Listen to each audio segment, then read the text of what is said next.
In 1898, an orphanage was built in rural Kentucky to save the forgotten children of the poor. But from the very first day, the building seemed wrong.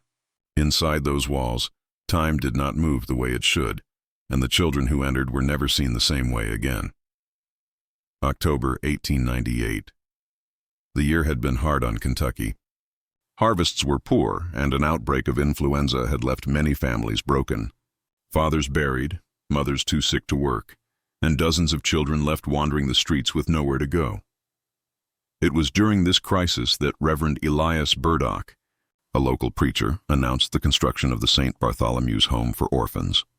The land was donated by a wealthy tobacco merchant, the building funded by church donations and charity drives across the county. On paper, it was meant to be a miracle. The county newspapers wrote glowing headlines: "Hope for Kentucky's children, a safe haven in the hills." But not everyone believed it. Locals whispered that the land chosen was cursed. The orphanage was built on the remains of an abandoned settlement where, decades earlier, settlers vanished without trace. Farmers claimed the soil never grew crops there, no matter how much seed was sown. Others swore they saw strange lights in the valley at night, drifting like lanterns with no flame. The Reverend dismissed the rumors. "The devil fears when God builds his house," he said. That is why people gossip. The building itself was massive for its time. 3 stories of stone hauled from a nearby quarry, a slate roof, iron gates imported from Pennsylvania. The walls smelled of fresh lime plaster, and the tall windows glistened in the autumn sun. Yet when the first townsfolk stepped inside, they said it felt cold, colder than the air outside, as if the rooms themselves had been waiting, empty, for far too long. The first orphans arrived in November, a group of 13, ranging in age from toddlers to teenagers. They came barefoot, clutching small bags of belongings, led by nuns dressed in black habits. The townspeople gathered to watch the procession, smiling and clapping as the children passed through the iron gates.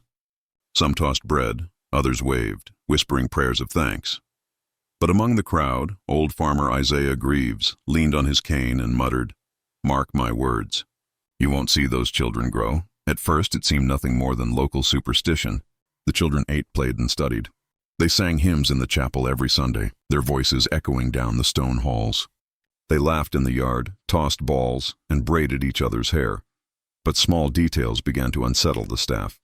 A teacher, Miss Abigail Cole, noticed her classroom clock always stopped when the children entered. No matter how often she wound it, the hands froze at 3:17.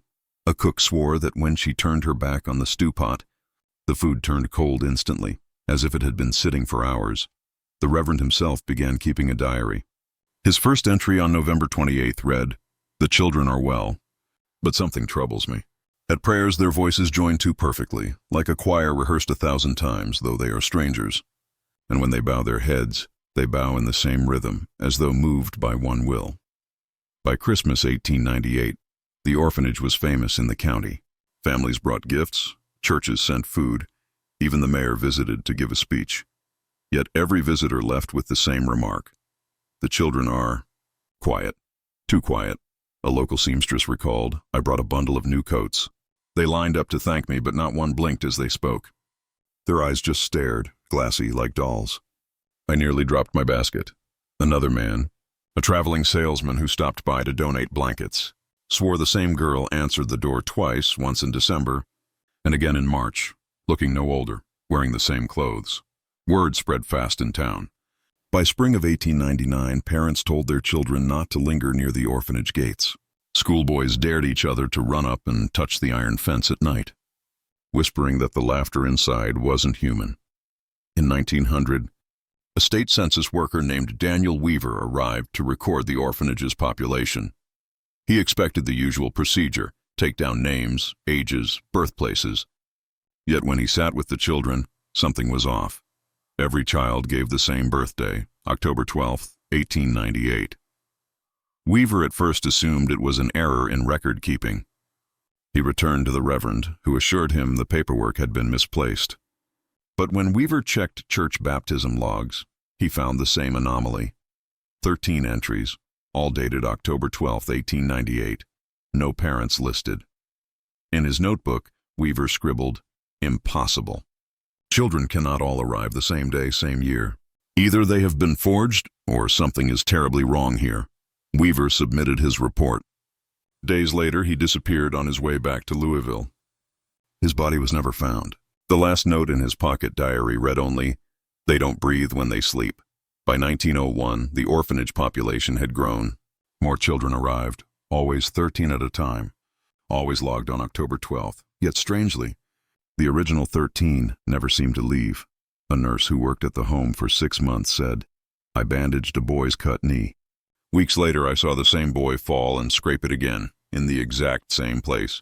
Same wound, not yet healed, as if time had reversed." Another staff member described children reciting prayers. But when asked what day it was, they always replied, October 12th. Meanwhile, the outside world noticed something stranger still. No death records, no adoption records. According to state files, not a single child had ever left the orphanage. "Why would anyone invent something like this?" asked a county official decades later. "We checked the ledgers ourselves. It's blank. No deaths, no adoptions, no transfers, nothing. As if life and death skipped that building altogether." One of the most chilling artifacts from this period comes from Father Thomas Callahan, a traveling priest who stayed at the orphanage in 1901. His diary, found years later, describes events in harrowing detail. "I entered the dining hall. The children sat at long tables, hands folded, waiting for food. I offered bread from my satchel. Each child reached for it eagerly, but when it touched their lips, the bread crumbled to dust. Not crumbs, not mold, dust as if aged 1,000 years. I spoke the Lord's Prayer. They recited with me, but not in voices of children. Their tones were deep, aged, as though 100 mouths spoke through them. I tried blessing them. My cross grew warm, then burned my hand. I left before dawn. These are not orphans of God. They are His forgotten." Father Callahan never returned to Kentucky. By 1903, whispers of the orphanage had spread beyond the county. Some called it a miracle, others a curse. Yet through it all, the children remained the same, unchanged, unaging, unmoving through the years. Miss Abigail Cole, the teacher, was the last to leave. In her resignation letter, preserved in county archives, she wrote, "I taught these children for 5 years. They never once asked me about the world outside. They never once forgot a lesson. They never once grew taller. But what finally broke me was this. I realized one day that in 5 years, not a single one of them had ever blinked." At the turn of the century, Kentucky's orphanage stood as both a blessing and a curse. Outsiders praised it as a charitable haven, but those who walked its halls spoke of children who never grew, never left, never blinked. The first priest to write about it swore his bread turned to dust in their hands. By 1900, the state began to take notice, yet what they found only deepened the nightmare. In early spring, 2 physicians from Louisville, Dr. Henry Whitmore and Dr. Silas Grant, traveled to St. Bartholomew's home for orphans after rumors reached the city. They expected malnourishment, disease, or perhaps abuse. Instead, they found something inexplicable. The doctors performed routine physicals. Each child's height, weight, and pulse were recorded. According to Dr. Whitmore's surviving notes, the results were identical for several children, down to the pound, down to the heartbeat per minute. "Impossible," Whitmore scribbled in the margin. "Even identical twins do not yield such results. These are not siblings, yet they measure the same. Even stranger. When they attempted to draw blood, the syringes filled not with fresh crimson, but with a pale, watery fluid that evaporated before their eyes. Grant refused to stay the night. Whitmore, however, lingered. He sat by the beds of the youngest children as they slept. He later told his wife, they lay still, breathing, but the room was silent. No air moved. Their chest did not rise. I thought them dead, but in the morning they sat up smiling as though nothing had happened. Neither doctor ever returned." Whitmore resigned from medicine 2 years later, citing nightmares of hollow children. The Catholic Church received multiple requests to send priests to cleanse the orphanage. 3 came in succession. Father Callahan, 1901, already known, fled after 1 night. Father Miguel de Luca, 1904, stayed 3 days. His diary ends with the words, "The Lord is absent here." His time does not reign in these halls. He vanished on the train back to Louisville. Father James Holleran, 1906, performed Mass for the children. Witnesses recall the children speaking the prayers in perfect Latin, though none were taught Latin.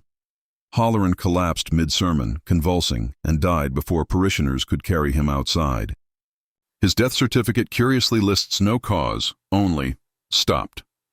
After 1906, the church stopped sending priests. The census anomalies, 1910, every 10 years.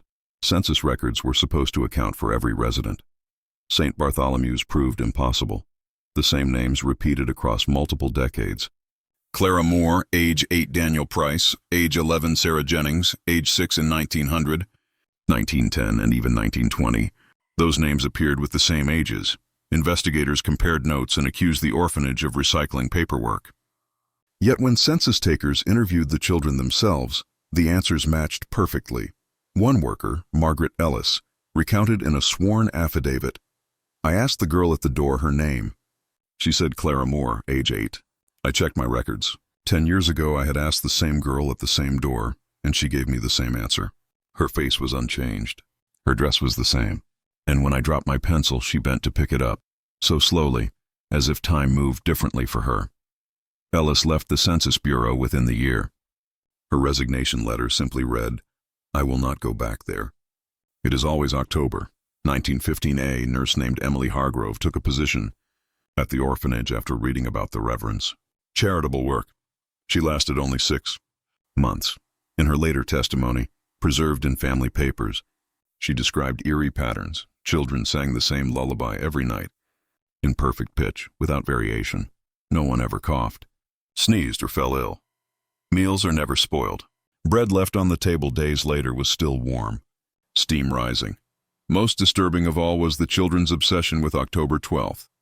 When I asked what day it was, they answered in unison, October 12th.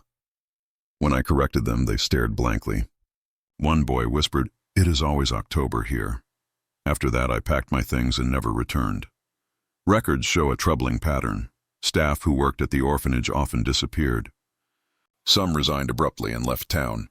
Others were reported missing entirely. Daniel Weaver, census worker, 1900, disappeared.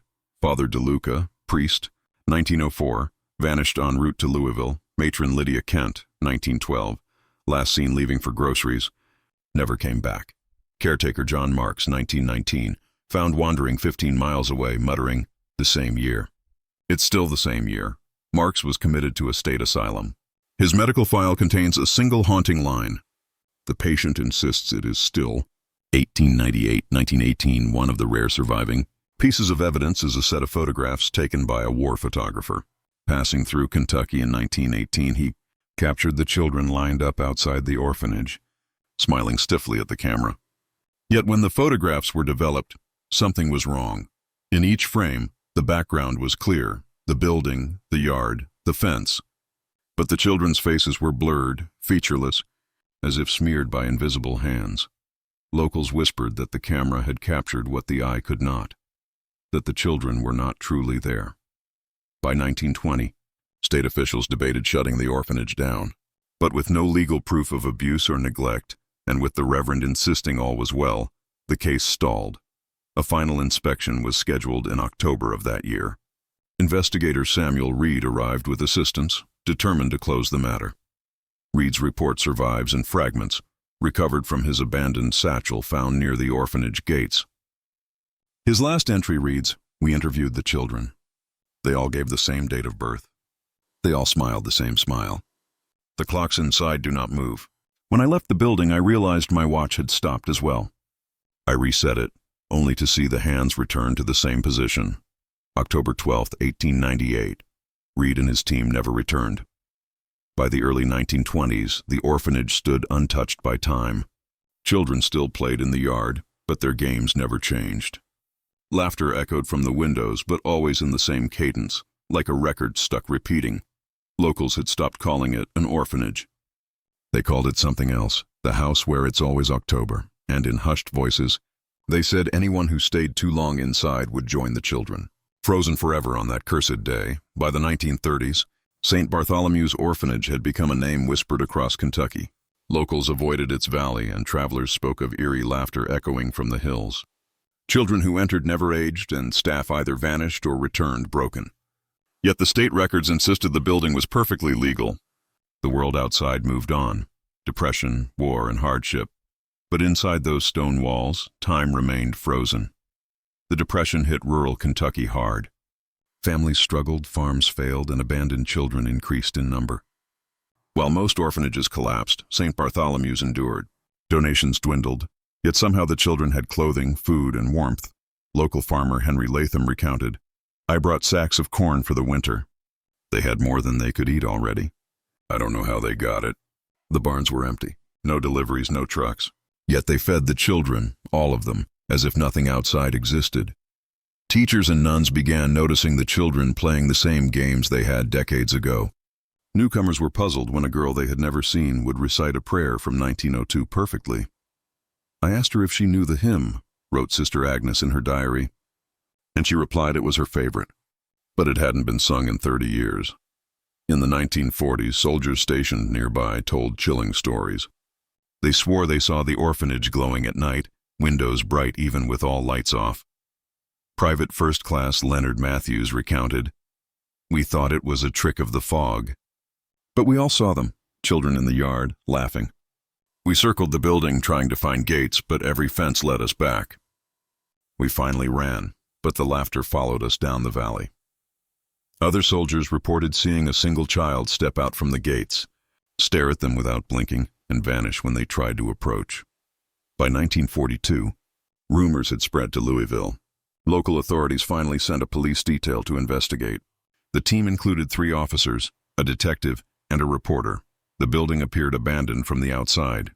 Dust covered the windows. The gates creaked as they pushed them open. But inside, signs of life were undeniable. Meals were laid out on tables, perfectly cooked and steaming.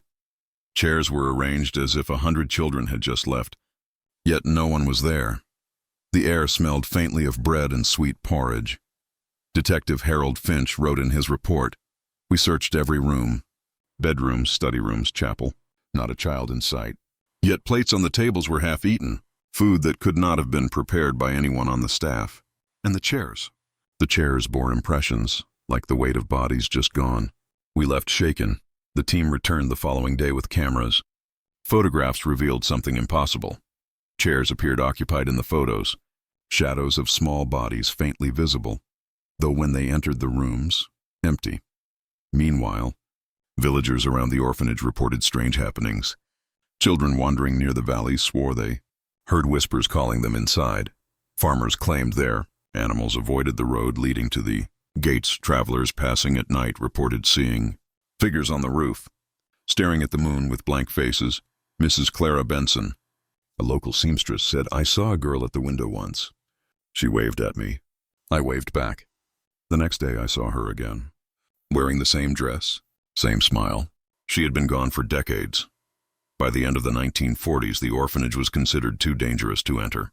Locals said anyone who stayed too long would disappear, joining the children in a frozen October that never ends. During the police investigation, a young officer stumbled across a hidden door in the basement. Inside was a small chamber with dozens of toys stacked neatly, dolls, wooden soldiers, and clay animals, all untouched by dust or decay. A notebook lay atop the pile, bound in leather, its pages yellowed but unaged. It contained names of children who had never appeared in official records. Repeated dates, October 12, 1898, next to every name. A single ominous note, written in pencil. "They are here. They never leave. Do not notice them." The hidden room suggested meticulous care, yet no one could explain why it existed, or who maintained it. Journalist Samuel Drake from Louisville visited in 1945. He recounted, "I entered with 3 companions. Children lined the halls silently, their faces pale, eyes wide. I tried to speak, but they didn't answer. I took notes, I took photographs, and when I turned to leave, the hallway behind me had vanished. I walked 3 blocks and found myself back at the gate. I ran into the valley, and I swear I could hear the children laughing, but not of this time." A sound of years compressed into a single echo. Drake never published his story. His notes were found decades later in a family attic, still smelling faintly of old stone and dusted porridge. Staff members who survived the 1940s described recurring nightmares, Children sing the same lullaby every night, doors opening and closing by themselves. Clock stopped at 3:17. The exact hour Reverend Burdock noted in his earliest diary. One nun, Sister Margaret O'Reilly, said in a recorded interview in 1965, "I don't know if it was spirits or something else, but those children, they never moved. And yet they were alive. They were waiting. Waiting for what, I cannot say. But I heard them calling my name long after I left." By the end of Part 3, investigators realized a horrifying truth. The children had never left the orphanage. Even as decades passed, staff and visitors who attempted to leave often vanished or returned changed. Evidence suggested that time inside the orphanage did not flow normally. Anyone who spent too long inside risked being trapped in the same endless day. October 12, 1898, police. Records from 1942-1945 remain fragmented, but surviving fragments hint at a chilling warning. Do not enter alone. They are always here, always. October is eternal.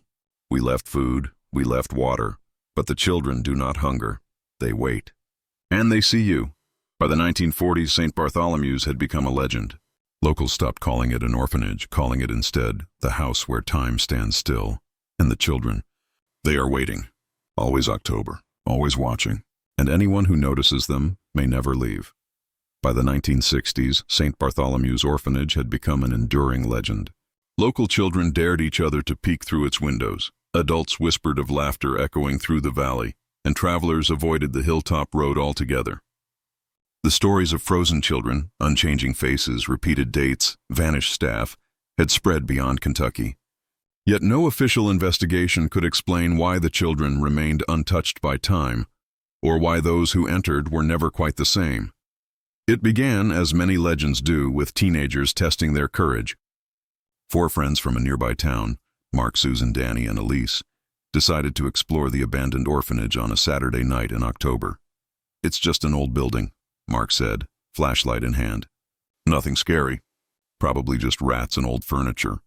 But as they approached the gates, a chill settled in the air. The metal was cold to the touch, frost forming along its edges despite the warm autumn night. "Did it just get colder?" Susan whispered. Inside, the building was perfectly preserved. Dusty floors glistened under their flashlights, but the air smelled of fresh bread and old stone.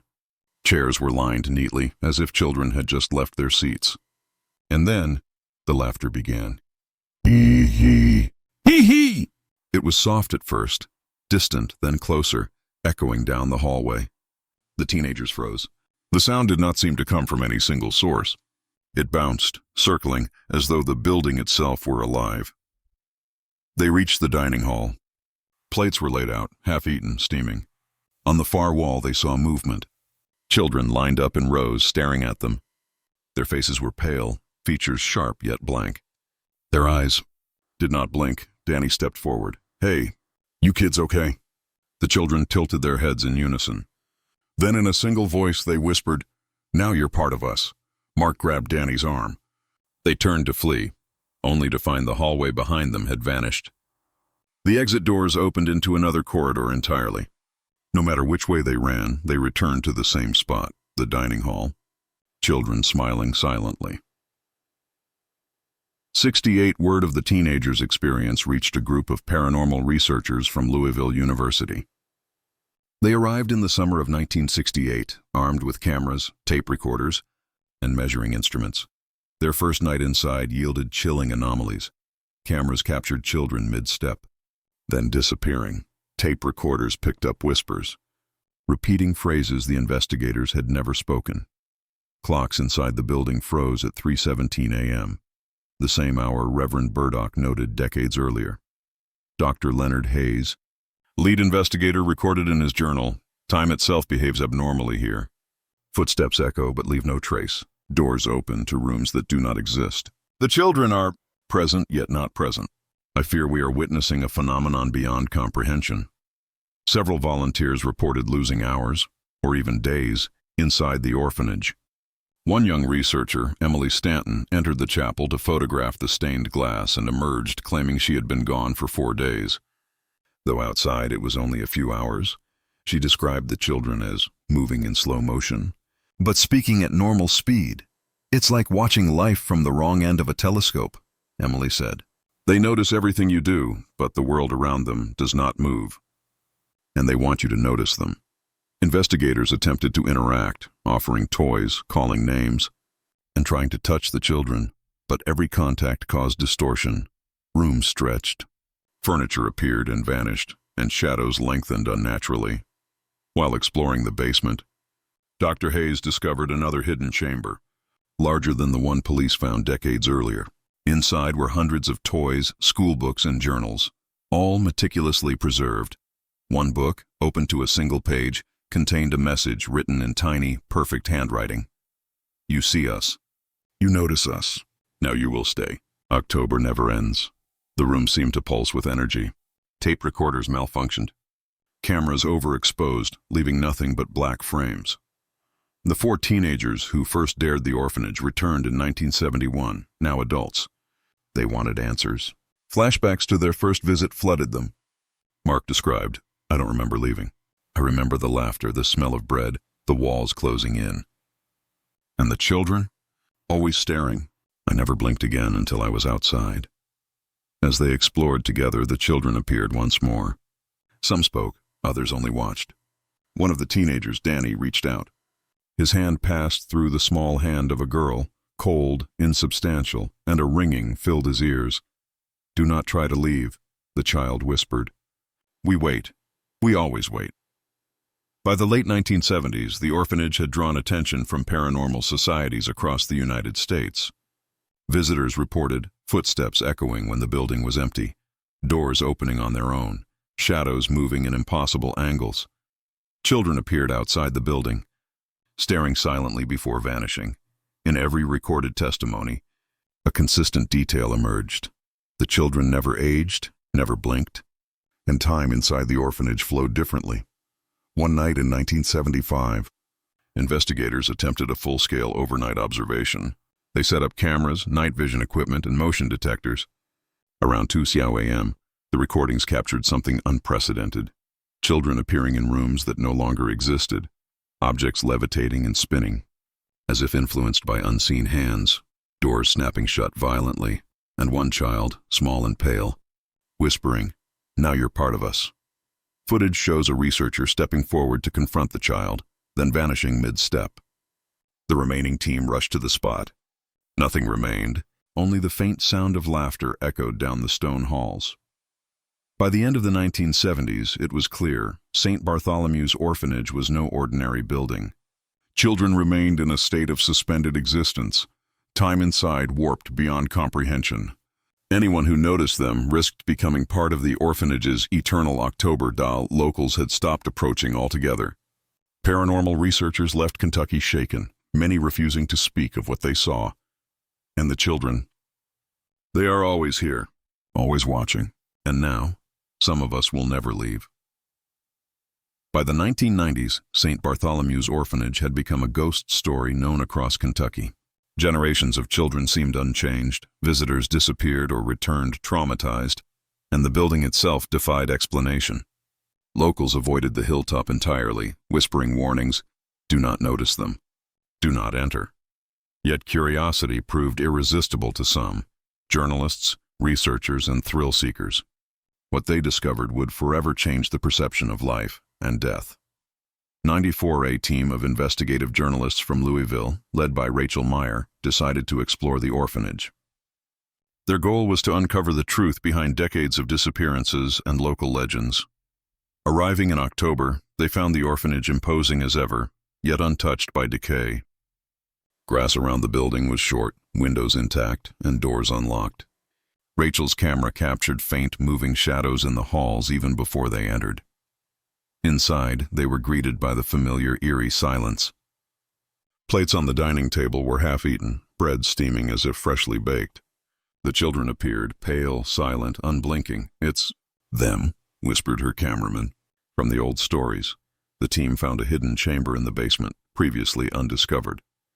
There, they uncovered dusty journals, yellowed papers, and chemical vials labeled with dates, 1898, 1903. One journal belonged to Dr. Nathaniel Graves, the orphanage's mysterious founder. Graves had been a physician obsessed with halting death. His notes described the orphanage as an experiment. Children shall not age. Time is suspended. Life and death are suspended. Observation is continuous. The goal, immortality through temporal isolation. According to Graves, the children were never meant to leave. They were living samples in a controlled temporal loop. The experiment must remain pure. Those who notice too much must join them or risk contaminating the results, his notes warned. This was why staff vanished, visitors disappeared, and why locals swore the children never aged. The orphanage was a time experiment disguised as charity. 95 Rachel and her team attempted to interact with the children. They offered toys, food, and attempted to touch them. But every contact caused terrifying distortions. Walls stretched, elongated, and then collapsed in on themselves. Furniture appeared and disappeared at random. Shadows moved independently of any source. Suddenly, the children spoke in unison. You see us. You notice us. Now you are part of us. A cameraman stepped forward, trying to reason with them, but his body froze mid-step, then vanished as if swallowed by the building. The remaining team fled, but the halls seemed endless, corridors looping back impossibly. It's an experiment, Rachel shouted. Time is... It's trapped here. In the following days, Rachel reviewed the recovered footage. She realized something chilling. Staff members seen in the 1900s footage were visible in her own recordings. Children from decades earlier were present, unchanged, in the same spaces. Graves himself appeared in some frames, an old man in 1903 and yet young in 1995, moving silently through the halls. The truth became horrifyingly clear. The orphanage was not haunted. It was a temporal prison. Anyone who stayed too long, or noticed the children in certain ways, became trapped in the loop, joining the experiment indefinitely. 1996, Rachel returned with a small team of physicists and temporal theorists. Their goal, disrupt the experiment and rescue anyone still alive. They carried measuring devices, portable generators, and heavy cameras. As they approached the dining hall, children lined the walls, unblinking, their presence overwhelming. You cannot stop it, whispered one child. Their voice echoed with hundreds of others. We are eternal. You will join us. Suddenly the room shimmered. Gravity shifted. Time fractured. Clocks spun backward, forward, and then froze. One theorist attempted to mark the exit, but when he ran to the door, it led back into the same hall. Rachel saw fleeting shadows of people she recognized from decades prior, former staff, priests, and investigators. In desperation, Rachel smashed a vial of Graves' chemical formula found in the basement. The building shuddered. The children shrieked in unison, a sound that was part laughter, part scream, part time itself cracking. Some members of the team were thrown outside, physically unharmed, but shaken to the core. Others vanished entirely. The orphanage returned to its eerie calm, untouched from the outside. By 2000, St. Bartholomew's was sealed by the state. Yet locals reported faint lights at night, laughter echoing in the valley, toys appearing on roadsides. Untouched by weather, shadows of children in windows. Even when boarded up, Rachel and surviving team members never fully recovered. Each was haunted by visions of frozen children, whispers calling their names, and recurring dreams of October 12, 1898. They are still waiting, Rachel told a journalist in 2001. Some of us are already part of them. Some of us will never leave. The secret of the orphanage remained intact. Life and death truly never happened here. Even after the state sealed the orphanage, reports persisted. Hikers, hunters, and curious teenagers occasionally saw children in the windows. Some left notes inside. We are always here, watching, waiting, and now, someone has noticed you. The stage was set for the final chapter, how the survivors lived, the long-term psychological toll and the haunting legacy of St. Bartholomew's. By 2010, St. Bartholomew's orphanage had long been sealed. No official visitor dared enter. Yet whispers persisted. Children still lingered behind boarded windows, their laughter carried on the wind, and shadows flickered where none should exist. Survivors of the previous encounters, journalists, investigators, and locals were haunted daily. Their lives intertwined with a place that existed outside time. Rachel Meyer, one of the journalists who barely escaped the temporal horrors of the 1990s, gave a rare interview in 2012. She described how every October felt distorted, as if reality itself had slowed. "I see them in my dreams," she admitted. "The children. They stare. They whisper my name. And sometimes I feel them standing behind me even when I'm alone." Other survivors described similar symptoms. Emily Stanton, former investigator, recurring déjà vu, seeing rooms from the orphanage in her house. Mark and Susan, the teenagers from the 1960s, now in their 60s, hearing laughter in empty buildings, seeing fleeting shadows in mirrors, objects shifting inexplicably. Local residents, reports of fleeting children along abandoned roads near the orphanage site, whispering, "October, October," before vanishing. Psychologists treating these survivors noted an unusual phenomenon. Trauma rooted not in physical danger, but in perception of temporal dissonance. Victims felt as though portions of their lives were missing, or being observed by unseen entities. A private team of paranormal researchers, intrigued by the legends and surviving documentation, visited the orphanage perimeter. They could not enter officially, but cameras and drones captured strange occurrences. Faint lights moving inside boarded windows, mist forming in impossible patterns, like figures walking. Audio recordings picking up whispers in languages no one present understood. Lead investigator Dr. Thomas Klein noted, "We have never observed anything like this. The orphanage exists in some kind of temporal loop. We can see activity, but no living body can cross its threshold and return. Time is fractured here. Life and death are suspended. Some drones malfunctioned mid-flight, cameras froze, and GPS trackers reported coordinates that didn't exist. Loops appearing on maps in the forest surrounding the orphanage." By 2020, survivors described their lives as perpetually haunted. Rachel Meyer, difficulty sleeping, feeling watched constantly, inability to spend time with children or grandchildren without panic. Emily Stanton, obsessive checking of clocks, convinced that October 12th repeats in cycles outside the orphanage. Mark and Susan, avoidance of certain roads, recurring nightmares of hallways looping infinitely, shadowy children whispering their names. Even ordinary life carried reminders of the orphanage. Emily recalled, "I was at a supermarket in 2018. A small girl walked past me, unblinking, wearing the same dress she had in 1965 when I first saw her. I blinked and she was gone, but I know what I saw." The town around the orphanage has become cautious. Locals no longer tell children the story as a legend, they warn them. "Do not walk near the hill," one elderly resident said. "Do not notice the windows. If you do, you might never leave." Even when the building was boarded, hikers reported sounds of children laughing from inside, fleeting glimpses of pale faces through cracks, and shadows moving unnaturally.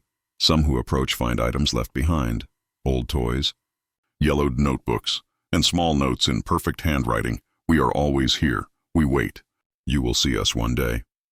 A small team of physicists attempted to study the orphanage remotely using LiDAR scans, thermal imaging, and audio analysis.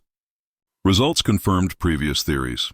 Thermal readings showed faint human-like heat signatures, but no bodies were present. LiDAR revealed structures inside the building that do not align with blueprints. Audio captured whispering and distant laughter, repeating the same phrases across decades. Dr. Klein concluded, "Whatever St. Bartholomew's is, it is not bound by normal time. The children are trapped, yes, but they can also influence those who approach. The orphanage is alive in some sense. It is watching. Even now, the orphanage's presence lingers in Kentucky folklore. Survivors live with its shadow. Children born after the 2000s sometimes speak of dreams of pale faces in windows, of laughter, of frozen hallways. Locals insist the same warning applies. Do not notice them. Do not linger. If you do, you may become part of the eternal October." And in hushed whispers, some claim that anyone who remembers the orphanage, anyone who investigates, observes, or questions, feels its pull. A soft, insistent voice calling their name. A shadow at the corner of their vision. A fleeting glimpse of unblinking eyes in the dark. The last survivor interviewed, Rachel Meyer, concluded in 2024, "The orphanage never ends. The children never leave. We cannot forget them, and they will never forget us. And if you are reading this, know that they are watching you right now. St. Bartholomew's Orphanage remains sealed, but the terror it holds persists. Life and death never occurred here. Time never moved. And the children? The children are still waiting, always October, always watching, and now you have noticed them. The end.